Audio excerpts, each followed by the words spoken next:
Al considerar nosotros tres principios de la soberanía de Dios que menciona, de la santidad de Dios que menciona Miqueas, podemos ser libres de la religiosidad y del legalismo.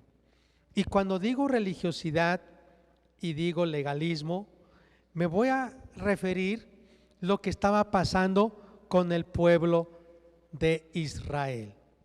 Israel, para el tiempo de Miqueas, ya estaba dividido. Eran 12 tribus total, pero 10 tribus que estaban en la parte norte tenían su capital en Samaria, y 2 tribus que estaban en la parte sur tenían su capital en Jerusalén. Y las 10 tribus del reino del norte se llamaban el reino de Israel. Las 2 tribus del sur se llamaban el reino de Judá. Y cada reino tenía reyes israelitas, reyes hebreos, y tenían dinastías.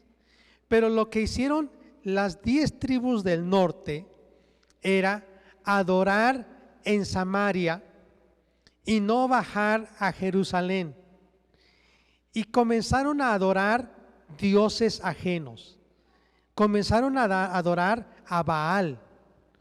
Era un dios llamado el dios hombre, el dios sol. Comenzaron a adorar a Astarot o Astarte, la diosa luna, la diosa madre. Y comenzaron a subir a cerros, a montañas, y ahí llevaban sacrificios, comida, bebida, hacían como altares, como cuevas, y allí ofrecían a dioses paganos. Por toda la idolatría, Dios exigía que se castigara ese pecado. Así que Dios tuvo que usar a la nación de Asiria. La capital de Asiria fue Nínive, y fue también el lugar de asentamiento de origen de Babilonia, ¿sí? La capital allá del imperio babilónico. Bueno, Asiria llegó y fue a invadir Israel, el reino del norte, Samaria. La conquistó, derrotó, mató a los reyes, a los nobles que eran hebreos, israelitas, y a todos los que quedaron los dispersó por todo el mundo, porque la estrategia en ese entonces era el rey Sargón II. Su estrategia era, si por ejemplo alguien vivía en Nochixtlán y era conquistado, lo sacaban de Nochixtlán y se lo llevaban a Ejutla, por ejemplo. Y los de Ejutla se lo llevaban a Miahuatlán. Y los de Miahuatlán se lo llevaban a Tlaxiaco. Así, total, lo sacaban de su territorio, desbarataban sus ciudades, y sus idiomas o sus lenguas ya no las tenían. Iban a ir a otro lugar y así. Y los que estaban aquí, que eran de Jutla, pues también se juntaban quizá con los de Oaxaca, y quizá con los de Canadá, y quizá con los de Colombia, y así. Y era una mezcla de culturas, de lenguas, de razas, y era la estrategia que tenían los asirios para destruir totalmente a esas naciones, borrarlas de la historia. Y eso quiso hacer con las 10 tribus de Israel.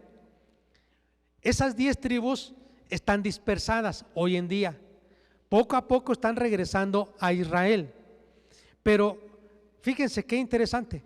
Esas 10 tribus no perdieron su cultura, su fe en Dios, su idioma. Siempre se mantuvieron pegados, leales a su historia.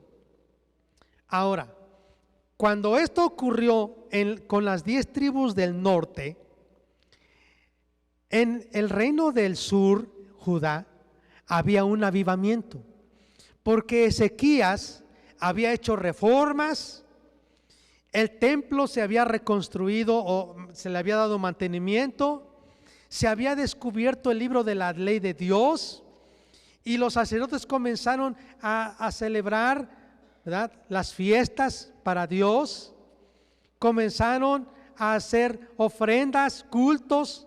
Entonces la gente comenzó a ir al templo.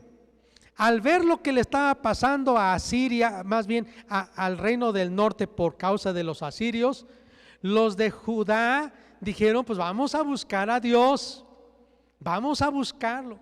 Y comenzaron a ir al templo, llevando sus ofrendas, comenzaron a adorar a Dios.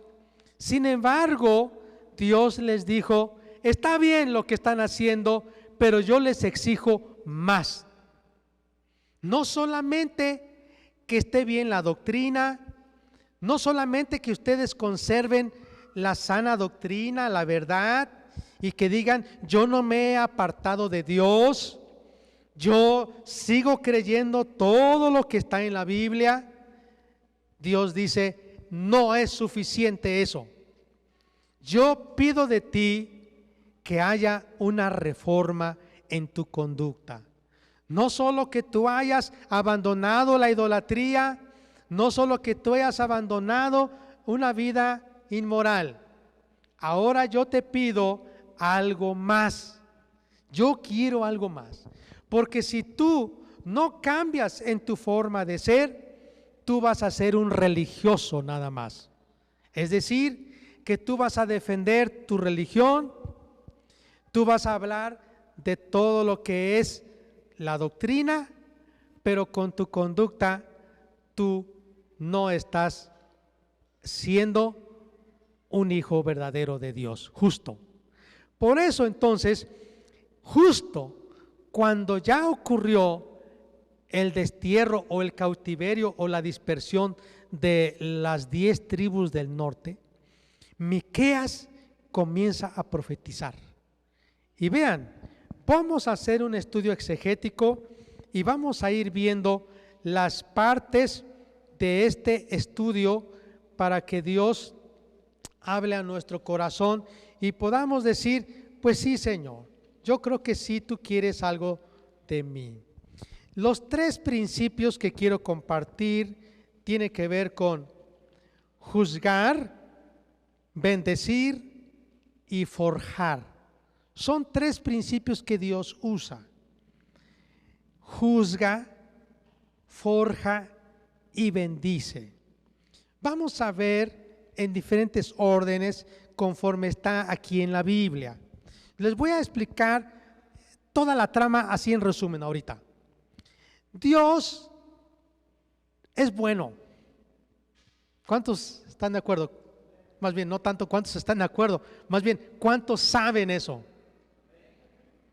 Dios es bueno, Dios es justo, Dios es misericordioso. Y finalmente, lo que Dios quiere para nosotros es nuestro bien. Él nos quiere bendecir, Él nos quiere prosperar, Él nos quiere hacer bien. Pero cuando haya algo que está mal, Él tiene que actuar para castigar lo que está mal hecho. Y no porque no nos ama, sino porque nos ama. Y algunas veces, cuando nosotros sufrimos, no porque hemos hecho cosas malas, Dios lo permite porque a veces sufrimos las consecuencias de los malos. Dios lo permite para forjar nuestro carácter. Por eso, cuando alguien está sufriendo, no debemos decir, Dios lo está castigando. Puede ser, pero quizá Dios le está permitiendo ese dolor para forjar su carácter, porque finalmente lo va a bendecir. ¿Ok? Vamos entonces a ver desde el capítulo 1, vamos a avanzar. Dice así: aquí encontramos el primer principio y es juzgar. El juicio de Dios inminente sobre la nación de Judá. el juicio de Dios inminente sobre la nación de Judá y de Israel. Vamos a ver. Oíd, pueblos todos, está atenta tierra y cuanto hay en ti, y Jehová el Señor desde su santo templo, sea testigo contra vosotros. Fíjense lo que dice el versículo 1 al final, lo que vio sobre Samaria y Jerusalén. Versículo 3, porque he aquí, Jehová sale de su lugar y descenderá y hollará, pisará las alturas de la tierra. Y se derretirán los montes debajo de él, y los valles se hendirán como la cera delante del fuego, como las aguas que corren por un precipicio. Todo esto por la rebelión de Jacob. Cuando habla de Jacob, se refiere a toda la nación de Israel. Y por los pecados de la casa de Israel. ¿Cuál es la rebelión de Jacob? ¿No es Samaria? Se refiere a lo mismo. Acuérdense, capital de Israel, Samaria. ¿Y cuáles son los lugares altos de Judá? ¿No es Jerusalén? La capital de Judá, Jerusalén. La capital de de Israel, Samaria. 10 tribus al norte, Israel, reino de Israel. Capital, Samaria. 2 tribus al sur, el reino del sur de Judá, capital, Jerusalén. Está hablando de los dos. Versículo 4. Haré pues de Samaria, ahora se está refiriendo a las 10 tribus del norte, al reino de Israel, a la capital Samaria. Haré de Samaria montones de ruinas y tierra para plantar viñas, y derramaré sus piedras por el valle y descubriré sus cimientos. Mire, Dios está anunciando juicio. Ahora, va a describir cómo es ese juicio. Montones de ruinas, o sea, el palacio, casas, todo será destruido. La tierra para plantar viñas también. Derramaré sus piedras por el valle, descubriré sus cimientos. Todas sus estatuas serán despedazadas, todos sus dones serán quemados en fuego, y asolaré todos sus ídolos, porque de dones de rameras los juntó, y a dones de rameras volverán. Habla de todas las ofrendas y regalos que estaban en el templo. Dice, no más. Entonces Dios está diciendo, todos esos regalos, todas esas ofrendas que trajeron hombres y mujeres perversos, idólatras, no las acepto. Versículo 8. Por esto lamentaré y aullaré, y andaré despojado y desnudo. Haré aullido como de chacales y lamento como de avestruces. Miqueas está hablando de esta descripción. Pero fíjense cuál sería el argumento. ¿Por qué Dios manda destrucción para Samaria? Versículo 9. Porque su llaga es dolorosa y llegó hasta Judá también. Llegó hasta la puerta de mi pueblo, hasta Jerusalén. No lo digáis en Gat. Gat era un país vecino donde vivían los filisteos. Así, ¿se acuerda usted de Goliat? Los filisteos. Dice, ni lloréis mucho, revuélcate en el polvo de Betefafra. Pásate, un morador de Zafir, desnudo y con vergüenza el morador de Sanán no sale. El llanto de Betesel os quitará su apoyo. Porque los moradores de Marot anhelaron ansiosamente el bien, pues de parte de Jehová el mal había descendido hasta la puerta de Jerusalén. Voy a explicar. Estas naciones que menciona, dice Gat, Betleafra, Zafir, Sanán, Betesel, Marot, todas esas ciudades existieron. Sigo leyendo. Uncid al carro bestias veloces, oh moradores de Laquis, otra ciudad, que fuisteis principio de pecado a la hija de Sión, porque en vosotros se hallaron las rebeliones de Israel. Por tanto, vosotros daréis dones a Moreset Gat, las casas de Axib serán para engaño a los reyes de Israel. Aún os traeré nuevo poseedor, oh moradores de Maresa, otra ciudad. La flor de Israel huirá hasta Adulam, otra ciudad. Ráete y trasquílate por los hijos de tus delicias. Hazte calvo como águila, porque en cautiverio se fueron de ti. Voy a resumir. Todas estas ciudades fueron invadidas por el rey Sargón II, fueron destruidas, fueron deshechas. Y están diciendo, y ustedes fueron causa también de que Judá pecara, porque ustedes la invitaron, porque ustedes fueron un mal ejemplo. Así que habrá destrucción. Esa es la descripción. Entonces, se anunció el juicio, se explicó qué cosas pasó en el juicio, destrucción, ruinas, y 3, se argumentó por qué. Pero aquí usa por qué. Vamos a llamarle 2 ejemplos. Y una es una figura, una llaga. Hay una llaga, y como es una llaga incurable, hay que cortarla. Yo no sé si usted sabe que cuando alguien tiene un pie que ya está totalmente ya enfermo y ya no tiene remedio, hay que curarlo, más bien hay que cortarlo, porque si no, esto va a cundir y la persona se va a morir. Y entonces Dios está diciendo así, es que ese pecado que hay en Samaria va a cundir y va a destruir Judá, así que hay que cortarlo. ¿Y sabe cómo lo cortó? En el cautiverio. 10 tribus se fueron dispersas hasta hoy. Quizá algunas andan por México, judíos aquí, dispersos. Pero esa fue la forma en que Dios tuvo que castigar, cortando el miembro enfermo para que ya no cundiera la enfermedad. Pero la otra, yo veo aquí, hay otra figura que usa, y es el capítulo 2, que justifica a Dios por qué está haciendo eso. Hay de los que en sus camas piensan iniquidad y maquinan el mal, y cuando llega la mañana lo ejecutan, porque tienen en su mano el poder. Codician las heredades y las roban, y casas y las toman, y oprimen al hombre y a su casa, al hombre y a su heredad. Por tanto, así ha dicho Jehová: he aquí, yo pienso contra esta familia un mal del cual no sacaréis vuestros cuellos, ni andaréis erguidos, porque el tiempo será malo. En aquel tiempo se levantarán sobre vosotros refrán, y se hará endecha de lamentación, diciendo: del todo fuimos destruidos, él ha cambiado la porción de mi pueblo. Cómo nos quitó nuestros campos, los dio y los repartió a otros.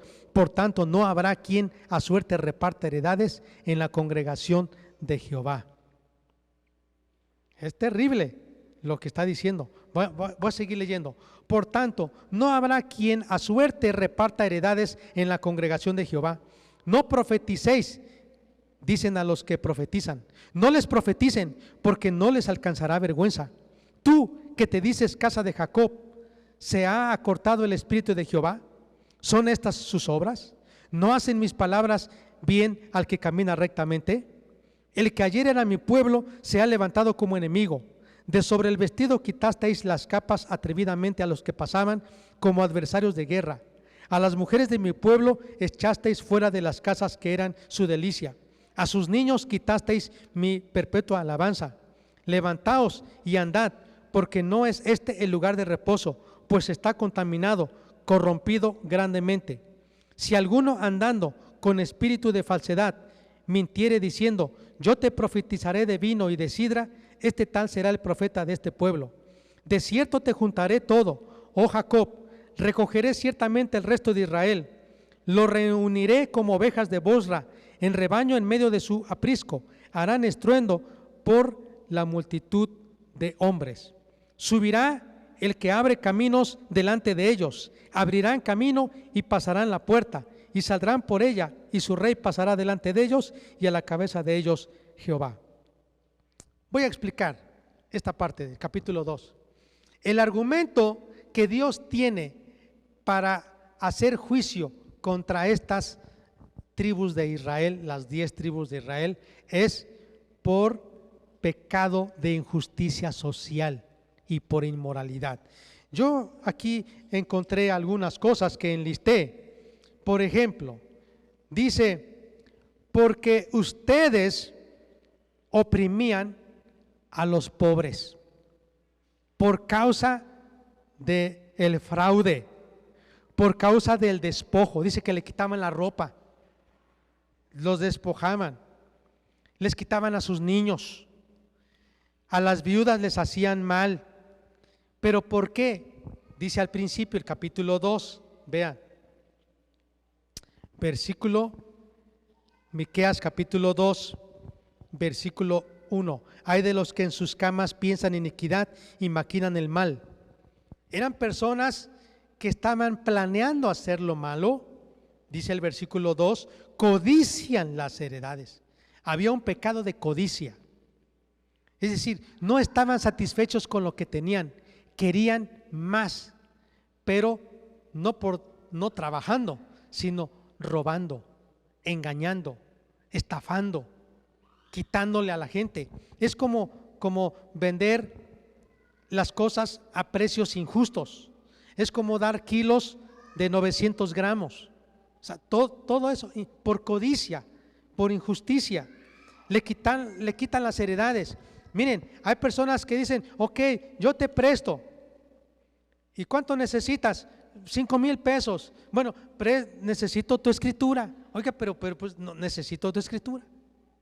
Y si no me pagas, pues yo te recojo lo que ampara el título de propiedad en esa escritura. Y hay gente así que se ha hecho de dinero despojando de las propiedades a la gente.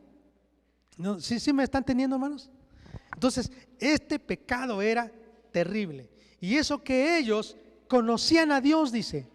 Y eso que ustedes son el pueblo de Dios, pero ustedes como nación de Israel son codiciosos, dice más adelante, son maquinadores de maldad, roban casas, las toman, oprimen al hombre, su casa, al hombre, su heredad. Bueno, era terrible. Entonces, por eso Dios está usando una figura, no solo la llaga, sino la balanza. Y lo que está diciendo es, si hay pecado, tiene que haber castigo. Yo soy santo, dice Dios. Yo soy santo, yo soy justo, y yo no voy a tolerar que ustedes sigan haciendo mal. Por eso es una balanza. Hay pecado, tiene que haber castigo. Por lo tanto, el punto número 1, hablando del principio de Dios, el juicio o juzgar, se refiere, vendrá juicio de Dios inminente y está anunciado, está explicado y está argumentado. Pero ahora vamos a ver el capítulo 3, otro principio que yo encuentro aquí, y es el principio de bendecir. No solo juzgar, sino bendecir. Y voy a leer. Dije, oíd ahora, príncipes de Jacob y jefes de la casa de Israel, ¿no concierne a vosotros saber lo que es justo? Vosotros que aborrecéis lo bueno y amáis lo malo, que les quitáis su piel y su carne sobre los huesos, de sobre los huesos. Es lo que está diciendo. Que le quitáis su piel, su carne de sobre los huesos. Que coméis asimismo la carne de mi pueblo, es como caníbales. Y les desolláis su piel, se le está quitando la piel, ese es desollar. Y les quebrantáis los huesos, les quebraban sus huesos. Ellos fueron, escúcheme bien, los asirios, los primeros que inventaron la crucifixión, pero no lo hacían con la cruz. Los romanos hicieron eso. Los asirios lo hicieron con un poste y ahí colgaban a los esclavos, a los soldados derrotados y les cortaban los huesos, se los quebraban, ¿sí? Dice, y los rompéis como para el caldero y como carnes en ollas. Es terrible esto. Pero vean lo que Dios está diciendo. Entonces clamaréis a Jehová y no os responderá. Antes esconderá de vosotros su rostro en aquel tiempo por cuanto hicisteis malvadas obras. Así ha dicho Jehová acerca de los profetas que hacen errar a mi pueblo y claman paz cuando tienen algo que comer, y al que no les da de comer, proclaman guerra contra él. Mire, no solo había pecado de injusticia social, de avaricia, codicia, materialismo, sino que también había pecado de crueldad. Eran sanguinarios, eran desalmados, no tenían sentimientos, pero también dice, está hablando contra esos profetas que profetizaban mentiras. Mire, hay falsos profetas. Y mire, dice que estos profetas profetizaban cuando tenían pan en la boca. ¿Sabe a qué se refiere? Me están dando dinero, entonces voy a profetizarle. No me dan dinero, no les voy a profetizar. Esos profetas eran chantajistas, eran hombres terribles, vivían por codicia. Dice el versículo 6: por tanto, de la profecía se os hará noche y oscuridad del adivinar, y sobre los profetas se pondrá el sol, y el día se entenebrecerá sobre ellos. Y serán avergonzados los profetas y se confundirán los adivinos, y ellos todos cerrarán sus labios, porque no hay respuesta de Dios. Mas yo estoy lleno de poder del Espíritu de Jehová, y de juicio y de fuerza, para denunciar a Jacob su rebelión y a Israel su pecado. Oíd ahora esto, jefes de la casa de Jacob y capitanes de la casa de Israel, que abomináis el juicio y pervertís todo el derecho, que edificáis a Sión con sangre y a Jerusalén con injusticia. Sus jefes juzgan por cohecho, y sus sacerdotes enseñan por precio, y sus profetas adivinan por dinero, y se apoyan en Jehová diciendo, no está Jehová entre nosotros, no vendrá mal sobre nosotros. Entonces no vendrá mal sobre nosotros. Por tanto, a causa de vosotros, Sión será arada como campo, y Jerusalén vendrá a ser montones de ruinas, y el monte de la casa como cumbres de bosques. Miren, voy a resumir este capítulo, lo que dice. Dios está diciendo, si yo juzgo el pecado y lo hice con el reino del norte, con Israel, con esas 10 tribus, ustedes, los de Judá, no están exentos. Ustedes dicen, a mí no me va a pasar nada porque yo voy a la casa de Dios, a mí no me pasa nada porque llevamos ofrendas, porque los sacerdotes siguen haciendo su trabajo y nosotros damos dinero. No me va a pasar nada. Y Dios está diciendo, tengan por sabedor que Dios sí castiga el pecado. Dios bendice, pero también Dios castiga el pecado. El capítulo 4 dice, acontecerá en los postreros tiempos que el monte de la casa de Jehová será establecido por cabecera de montes y más alto que los collados, y correrán a él los pueblos. Esto está hablando proféticamente de lo que va a ocurrir en algún tiempo muy cercano.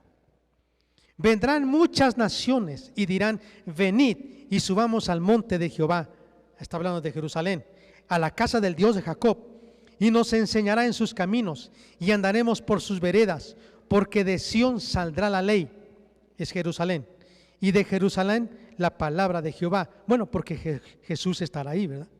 Y él juzgará, dice, entre las naciones, entre muchos pueblos, y corregirá a naciones poderosas hasta muy lejos, y martillarán sus espadas para asadores y sus lanzas para hoces.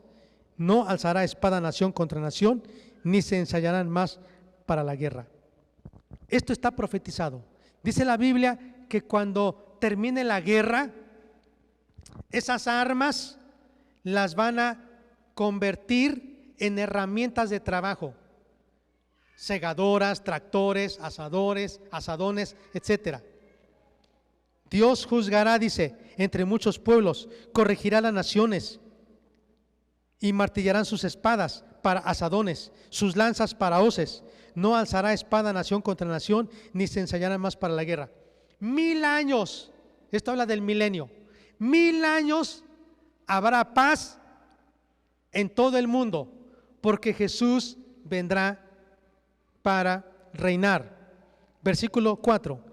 Y se sentará cada uno debajo de su vid y debajo de su higuera, y no habrá quien los amedrente, porque la hora de Jehová, la boca de Jehová de los ejércitos lo ha hablado. Aunque todos los pueblos anden cada uno en el nombre de su Dios, nosotros con todo andaremos en el nombre de Jehová nuestro Dios eternamente y para siempre. En aquel día, dice Jehová, juntaré la que cojea, recogeré la descarriada, a la que afligí, y pondré a la coja como remanente y a la descarriada como nación robusta.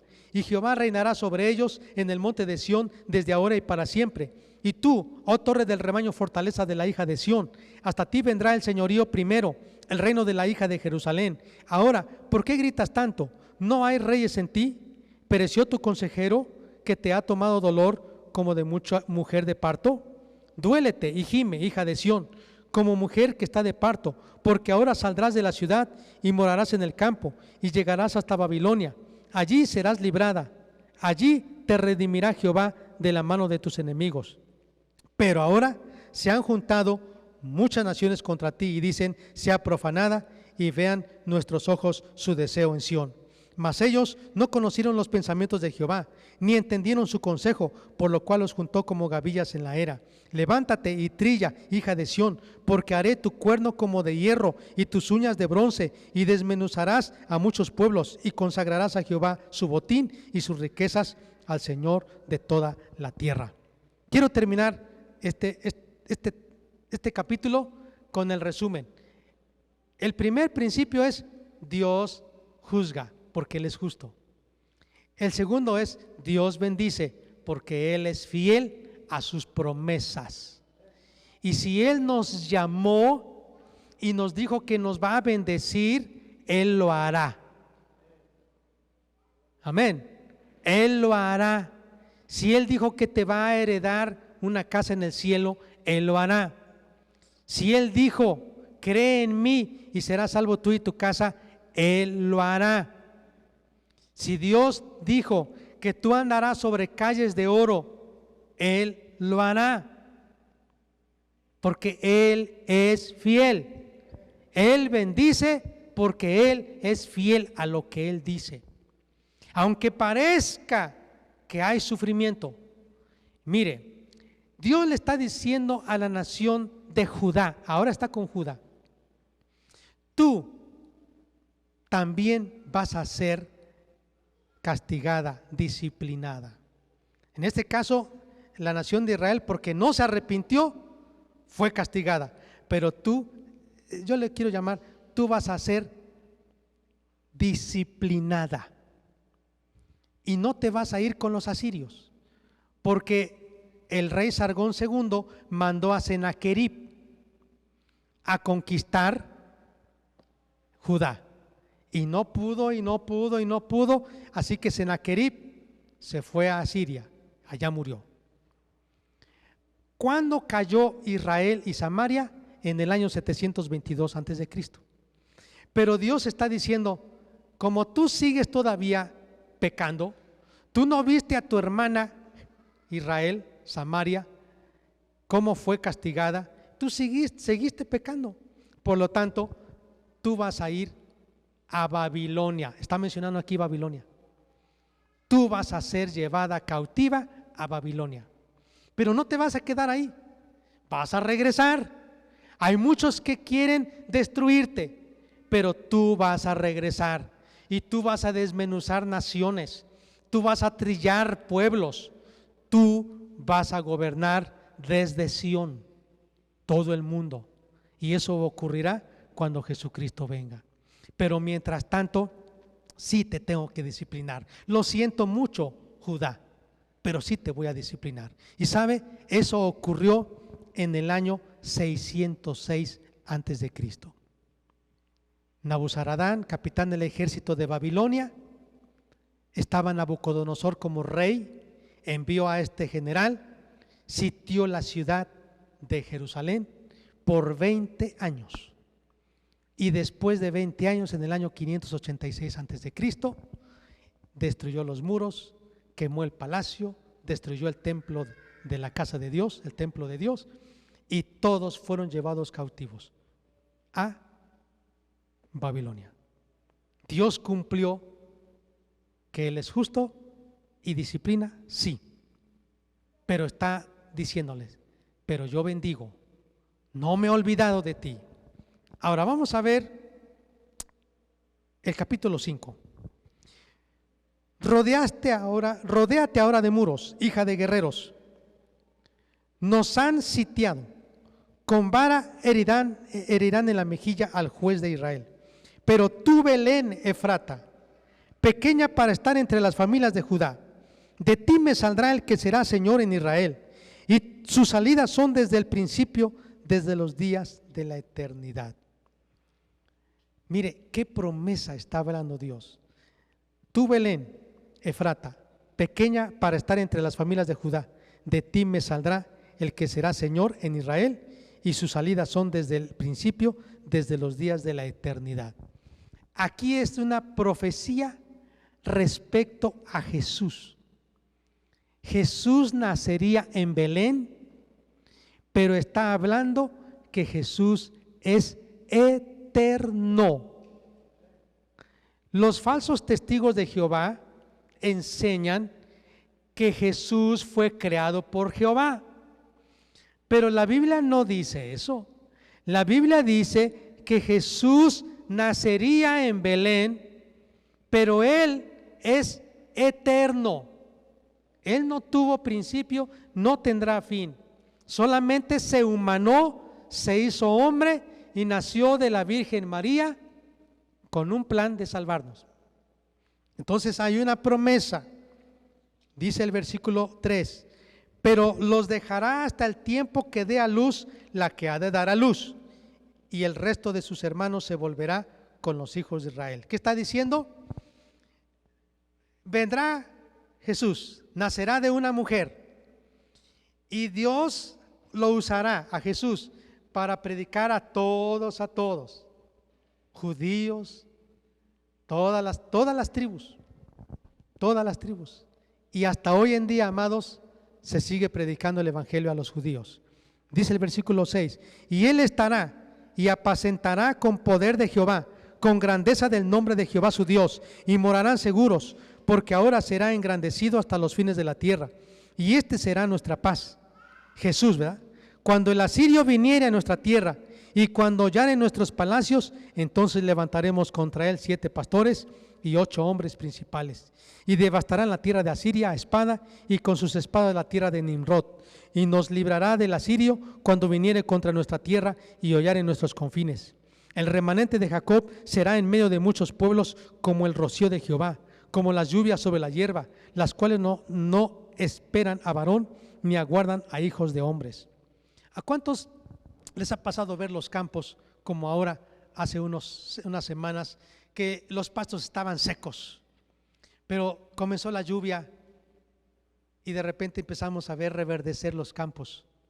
Dios está diciéndole así al pueblo de Israel: yo voy a hacer que tú no seas destruida totalmente. Y esto habla tanto de las 10 tribus del norte como de las 2 tribus del sur. Dios no castiga para destruir para siempre.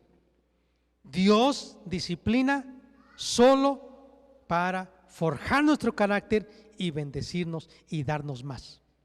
Amén. Así que le está diciendo a la nación de Israel: no tengas miedo. A la nación de Judá: sí te voy a disciplinar, pero tú eres un remanente. Hay muchos que van a morir por su pecado, pero tú vas a ser mi nación escogida. Dice el versículo 7: el remanente de Jacob será en medio de muchos pueblos como el rocío de Jehová, como las lluvias, o sea, va a reverdecer. Mire, en 1948 Israel nuevamente fue reconocida por las Naciones Unidas como una nación. Nuevamente comenzó como nación en 1948, el 12 de mayo. Ahora ellos están regresando poco a poco a Israel. De las 10 tribus dispersas o perdidas, están regresando. Cada año viajes en avión hay llegando a Jerusalén, porque están construyendo más casas. El desierto se está poniendo verde. Dios los está llevando a su país, porque Dios los está recogiendo para bendecirles finalmente.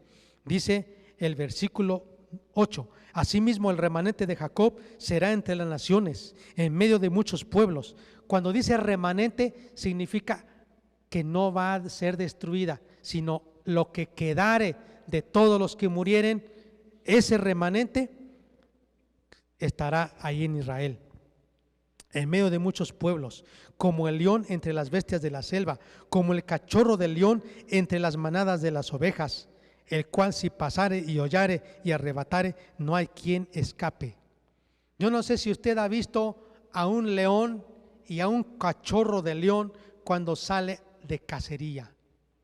Están las ovejas y las ovejas no pueden escaparse.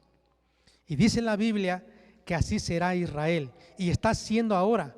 Mire, los mejores soldados en el mundo son los israelíes, son los mejores. Hermanos, ahora respetan a Israel. Las casas, hermanos, las construyen en semanas, en una semana. Levantan edificios, levantan casas. Cada vez le están ganando más terreno al desierto. Dios los está bendiciendo. Hay fuentes de aguas que están surgiendo. Hay vergeles que están surgiendo ahora. Vergeles me refiero a terrenos verdes. Son los mejores agricultores en el mundo. Es cierto que en Ucrania siembran maíz y trigo, pero los mejores agricultores son los judíos. Los mejores científicos. Haga usted una lista de todos los judíos que han recibido premio Nobel, que tienen todos los científicos que han recibido premio Nobel, y cheque si tienen sangre judía. Dios los está bendiciendo. Y quiero decirle, si regresó Judá, las 2 tribus de Israel, si regresaron del cautiverio en Babilonia a Jerusalén. Allá están ahora. Sí regresaron. ¿Y sabe qué? La Biblia dice que un día el Mesías que ellos rechazaron, que es Jesús, vendrá a reinar en Jerusalén. Ellos quedarán asombrados. Qué interesante. Sigo leyendo. Dice el versículo 9: tu mano se alzará sobre tus enemigos y todos tus adversarios serán destruidos. Acontecerá en aquel día, dice Jehová, que haré matar tus caballos de medio de ti y haré destruir tus carros. Haré también destruir las ciudades de tu tierra y arruinaré todas tus fortalezas. Asimismo destruiré de tu mano las hechicerías y no se hallarán en ti agoreros. Y haré destruir tus esculturas y tus imágenes del medio de ti, y nunca más te inclinarás a la obra de tus manos. Arrancaré tus imágenes de acera del medio de ti, o sea, de Astarot, de Astarte, y destruiré tus ciudades. Y con ira y con furor haré venganza en las naciones que no obedecieron. Amados, yo quiero decirles, los judíos ahora, después de esa disciplina, aprendieron a no ser idólatras. Usted pudiera recorrer todo el mundo y encontrar judíos, y nunca encontrará a un judío idólatra. Se les quitó la idolatría. Se les quitó adorar a Baal, al sol, a la luna, a Astarte. Ellos no son hechiceros. Ellos no van con los brujos. Ellos no van con los curanderos. ¿Sabe qué es lo único que tienen ellos en cuanto a su relación con Dios? Están endurecidos porque no aceptaron al Mesías Jesucristo. Porque Dios los endureció para que nosotros alcanzásemos la salvación. Pero Dios en su infinita sabiduría, así lo dispuso. Pero la verdad, como dice aquí, quitaré todo eso. Esas ciudades paganas donde hacías idolatría, tus altares, todo será destruido. Tú vas a ser una nación que me adore. Ahora, quiero terminar finalmente con el principio número 3, que es el trato de Dios con un individuo. Ya vimos 3 principios. Dios juzga porque Dios es santo y justo. 3, Dios bendice porque Él es fiel a sus promesas. Y número 3, Dios forja nuestro carácter porque Él quiere que seamos como Él. Y nos disciplina y a veces hay situaciones difíciles, sin embargo, Él lo hace porque quiere bendecirnos. Pero ahora vean, oíd ahora lo que dice Jehová. Levántate, contiende contra los montes y oigan los collados tu voz. Oíd montes y fuertes cimientos de la tierra, el pleito de Jehová, porque Jehová tiene pleito con su pueblo y altercará con Israel. Pueblo mío, ¿qué te he hecho? ¿O en qué te he molestado? Responde contra mí, porque yo te hice subir de la tierra de Egipto, de la casa de servidumbre, te redimí, y envié delante de ti a Moisés, a Aarón y a María. Pueblo mío, acuérdate ahora que aconsejó Balac, rey de Moab, y que le respondió Balaam, hijo de Beor, desde Sittim hasta Gilgal, para que conozcas las justicias de Jehová. ¿Sabe qué le está diciendo? Acuérdate que eras esclavo, cómo vivías en Egipto sufriendo y cómo yo te saqué. Y aunque otras naciones te quisieron destruir en tu peregrinaje a la tierra de Canaán, y aunque quisieron maldecirte, yo no lo permití. ¿Te acuerdas? Y que levanté a hombres legisladores, hombres que te guiaron para meterte a la tierra prometida. ¿No te acuerdas? Verso 6, versículo 6. Entonces, ¿con qué me presentaré ante Jehová y adoraré al Dios Altísimo? ¿Me presentaré ante Él con holocaustos, con becerros de un año? ¿Se agradará Jehová de millares de carneros o de 10,000 arroyos de aceite? ¿Daré mi primogénito por mi rebelión, el fruto de mis entrañas por el pecado de mi alma? ¿Eso es lo que Dios quiere? Pero no, dice el versículo 8, oh hombre, Él te ha declarado lo que es bueno y qué pide Jehová de ti, solamente hacer justicia, amar misericordia y humillarte ante tu Dios. Qué hermoso, qué hermoso. Mire, las exigencias de Dios. Mire, Dios nos está diciendo ahora como individuos, acuérdate cómo vivías antes de que yo te redimiera, cómo era tu vida, tu condición antes de que tú fueses salvado por mí, por la sangre de Jesucristo. Acuérdate. Y dice, ¿solamente tú quieres que yo ofrezca aceite? Estoy comparando en el tiempo antiguo, que yo lleve animales para el holocausto, que yo vaya y alabe. Hoy puedo decir, solamente Dios se complace que tú puedas asistir a la iglesia, que eso es muy bueno, a la congregación, a la reunión, que tú puedas asistir a un estudio bíblico, se complace Dios, eso es muy bueno. No, dice Dios, más quiero, y yo quiero, versículo 8, que tú hagas justicia, que tú ames misericordia y que tú te humilles ante tu Dios. ¿Sabe qué es lo que está diciendo? Yo quiero no solamente tu doctrina que esté correcta, sino quiero que tu conducta esté correcta. Y ahorita voy a explicar. Dice el versículo 9, la voz de Jehová clama a la ciudad, es sabio temer a tu nombre, prestad atención al castigo y a quien lo establece. ¿Hay aún en casa del impío tesoros de impiedad y medida escasa que es detestable? ¿Todavía en algunas casas hay impiedad? ¿Todavía hay escasas medidas?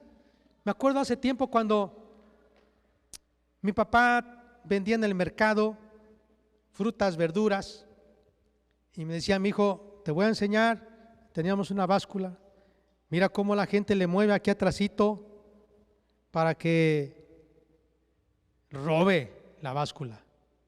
Te quiero enseñar, algunos le ponen hasta una monedita aquí atrás, decían, ¿no?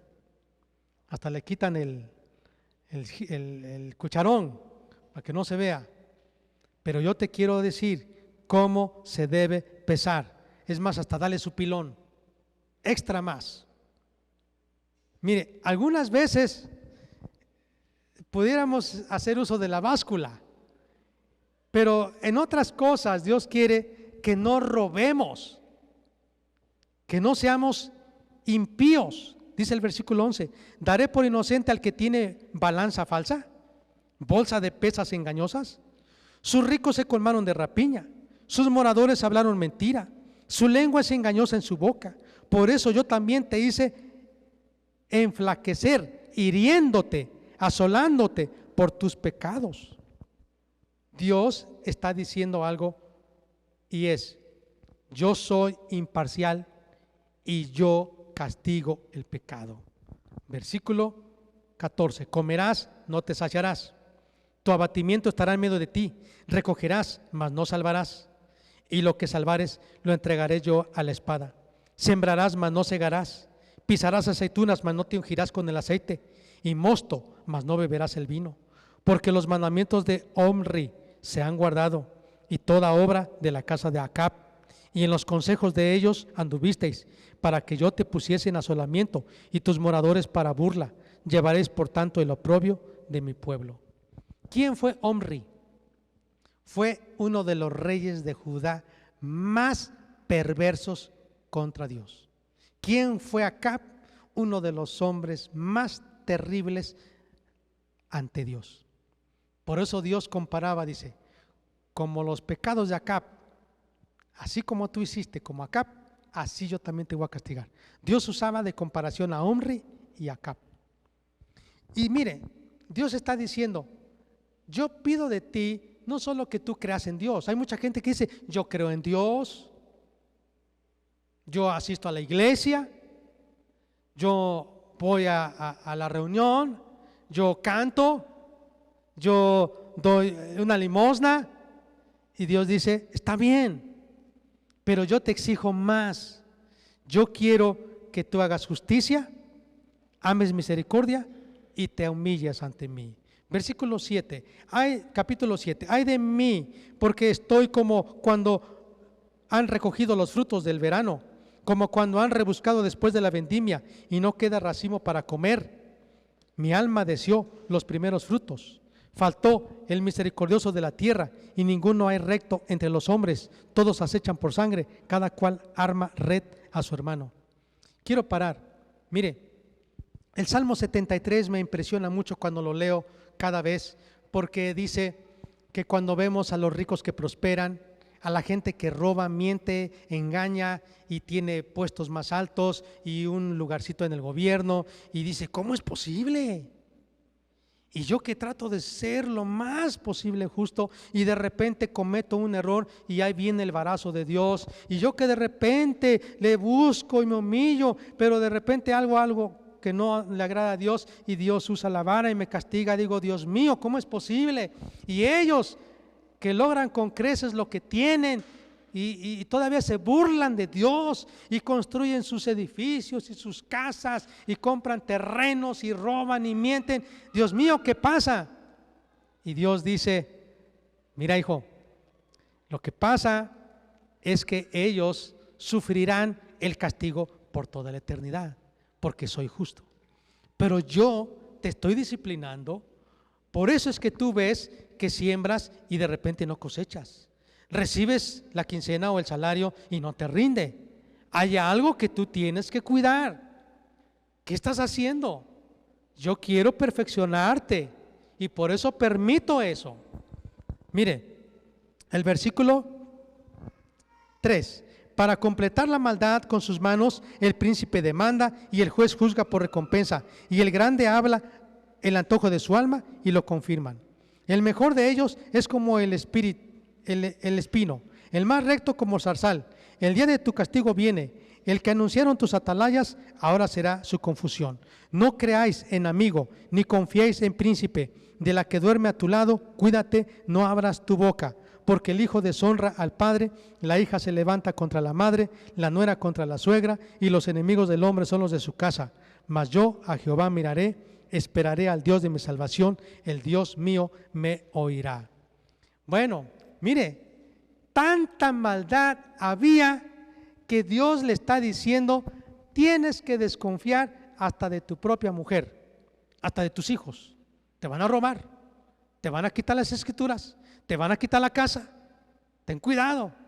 Ahora, ese es un principio que se aplica para nosotros los hijos de Dios que andamos en sus caminos, que desconfiemos de nuestra mujer, que desconfiemos de la que duerme cerca de nosotros. Ese no es un principio. Este es el juicio de Dios y la condición que debemos desconfiar de los que hacen maldad. ¿Sí me está entendiendo? No está diciendo que usted desconfíe de su mujer. Eso no está diciendo. Capítulo 7, versículo 8. Tú, enemiga mía, no te alegres de mí, porque aunque caí me levantaré, aunque more en tinieblas, Jehová será mi luz. La ira de Jehová soportaré, porque pequé contra él hasta que juzgue mi causa y haga mi justicia. Él me sacará a luz, veré su justicia.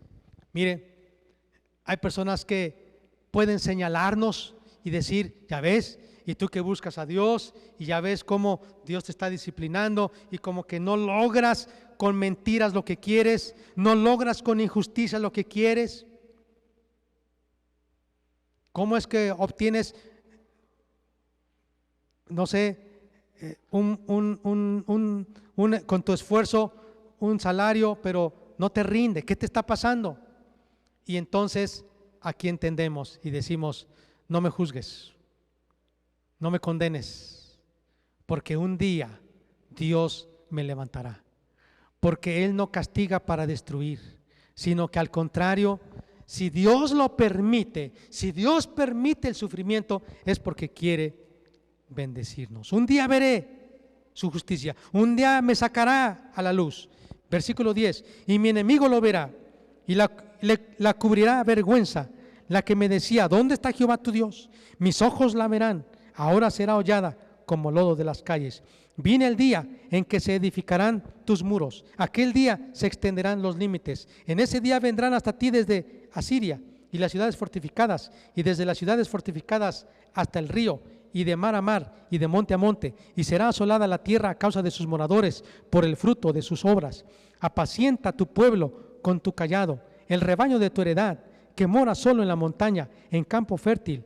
Busque pasto en Basán y Galaad, como en el tiempo pasado. Yo les mostraré maravillas como el día que saliste de Egipto.